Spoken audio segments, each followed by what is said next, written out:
La France a enregistré mercredi 8 décembre 72 000 nouvelles contaminations en 24 heures, un nouveau record alors que le variant Omicron menace. Le gouvernement et différents experts se veulent néanmoins rassurants, affirmant que le pic de la 5e vague approche malgré des dates floues. À l'hôpital, qui subit un décalage d'une quinzaine de jours sur le chiffre des contaminations, on s'apprête à passer un Noël sous haute tension. Rien ne nous permet d'affirmer que le pic se dessine déjà, en revanche on peut dire que son impact sur l'hôpital va se prolonger sur le mois de janvier. Interrogé par 20 minutes sur l'arrivée du pic de la 5e vague de l'épidémie de coronavirus, le professeur Djilali Hannan, chef du service de réanimation de l'hôpital Raymond Poincaré de l'AP-HP, a confirmé la tendance, le pic is coming, reste à savoir quand. Avant lui, le ministre de la Santé Olivier Véran et le porte-parole du gouvernement Gabriel Attal ont voulu se montrer optimistes, et d'autres experts ont annoncé des dates plus ou moins proches. Alors approche-t-on vraiment du pic de la 5e vague? 20 minutes fait le point. Quand le pic de la 5e vague de Covid-19 aura-t-il lieu? On ignore la date exacte, mais il semble bien être devant nous. Gabriel Attal a ainsi indiqué sur France Inter mardi qu'il n'était certainement pas passé. Sur LCI, Antoine Flao, directeur de l'Institut de santé globale de Genève, a assuré que ce pic interviendrait aux alentours du 15 décembre. Un relâchement à Noël pourrait cependant tout remettre en cause. Jean-François Delfraissy, président du conseil scientifique, tablait le 22 novembre sur un pic, en janvier, à cause de la circulation accrue du virus dû au froid. Une inconnue demeure, le variant Omicron. Si peu de cas ont été détectés en France, cette nouvelle souche du Covid-19 se transmet encore plus facilement que le variant Delta.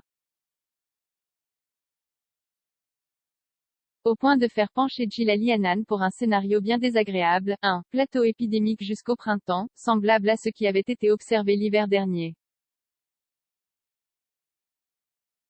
Mais le ralentissement de la croissance épidémique, constaté par le ministre de la Santé pourrait bien être le signe que le point culminant de cette vague approche. Le phénomène a d'ailleurs été constaté dans les pays de l'Est, et plus récemment en Allemagne. C'est aussi l'avis du docteur Martin Blachier, régulièrement interrogé sur les plateaux de télévision, qui estime sur son compte Twitter que « le pic sera passé, à Noël, soit dans moins de 3 semaines ». Olivier Véran évoque, lui, un pic qui pourrait être atteint, d'ici à la fin du mois, si les Français appliquent un « respect strict des gestes barrières ». Sur quels indices se basent les experts? Sur les chiffres. Et les données brutes n'incitent pas à la réjouissance. Avec un taux d'incidence de 448 à l'échelle de la métropole, le temps où les masques tombaient à l'école primaire semble bien loin. Mercredi, 72 000 nouvelles contaminations ont été comptabilisées en 24 heures, un record dépassant celui de novembre 2020. Néanmoins, le ministre de la Santé s'est voulu rassurant ce jeudi, nous constatons un ralentissement de la croissance épidémique, nous étions à plus 60% de cas en une semaine, ensuite plus 40%, désormais c'est entre plus 25 et plus 30%. En réalité, l'outil statistique Covid Tracké signale une hausse de 44% des cas sur une semaine au 5 décembre.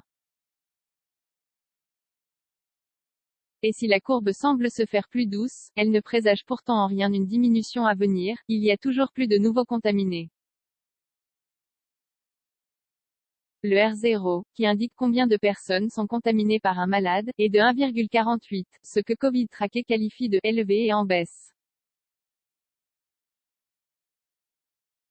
Ouf, pas vraiment, au vu des autres chiffres. La barre symbolique des 100 morts par jour est franchie, ce qu'on n'avait pas vu depuis cet été, et aucun ralentissement n'est constaté de ce côté.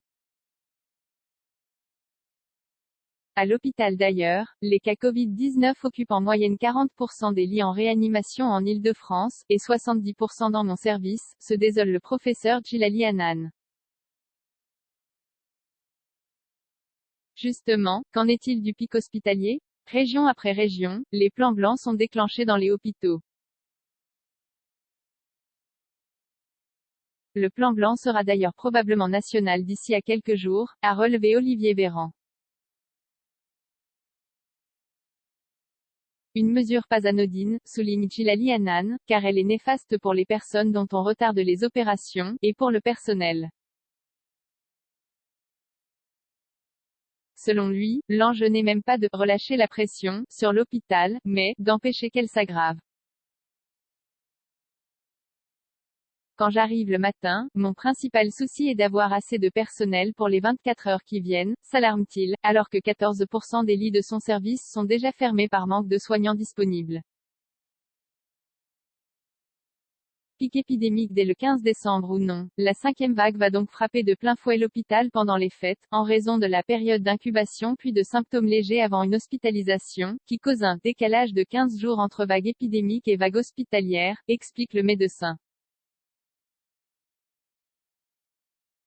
Mais surtout, épuisé par 2 ans de lutte contre le coronavirus, l'hôpital n'a plus de marge de manœuvre, et le chef de service ne veut pas imaginer qu'on puisse supprimer les congés de fin d'année aux soignants car la fatigue est là. En espérant qu'on n'en ait pas jusqu'au printemps, comme le redoute le professeur. 5 commentaires 0 partage partagé sur Messenger partagé sur Facebook partagé sur Twitter partagé sur Flipboard partagé sur Pinterest partagé sur LinkedIn envoyé par mail sauvegarder une faute? Imprimé.